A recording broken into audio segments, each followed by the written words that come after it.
Hello and welcome. Glad that you're with us again today. In our last reading, in yesterday's reading, we read of God's promise to restore the remnant of Israel for Yahweh's name's sake. Today, we're going to read about God's prophecy against Gog, who is the ruler of Magog. Now, these are mysterious places to us. Though much attention has been given to them, we just don't know who they represent. There's no agreement within Christianity. There's no agreement within Judaism, let alone Christianity and Judaism combined, about who Ezekiel is speaking of.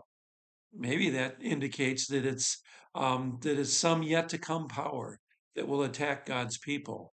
After all, Revelation chapter 20 also refers to Gog and Magog doing battle against God's people.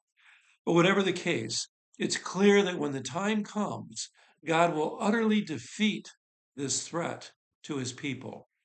In this way, God will once again show his greatness and his holiness before the eyes of all people. The spoil from the defeat that God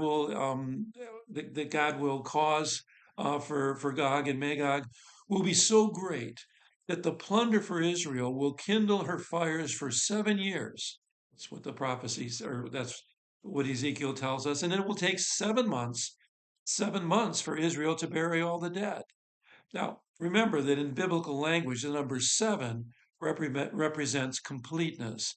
So the idea here is likely that a great battle over God's people will ensue at some point, and God will be victorious, completely victorious. The defeat of the opposition will be complete and total.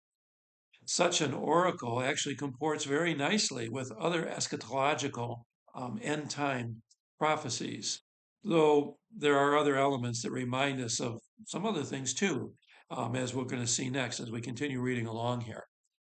Now, the good news about all of this is this. I mean, looking at some tremendous battle, probably not all that one might not consider that to be good news.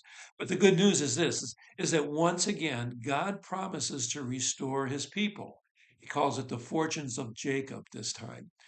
In this way, God will vindicate his holiness. His name will be known in all the nations. No more will God hide his face from Israel, but instead he will pour out his spirit upon them. Now, maybe that reminds you of Pentecost when Ezekiel talks about God pouring out his spirit on his people.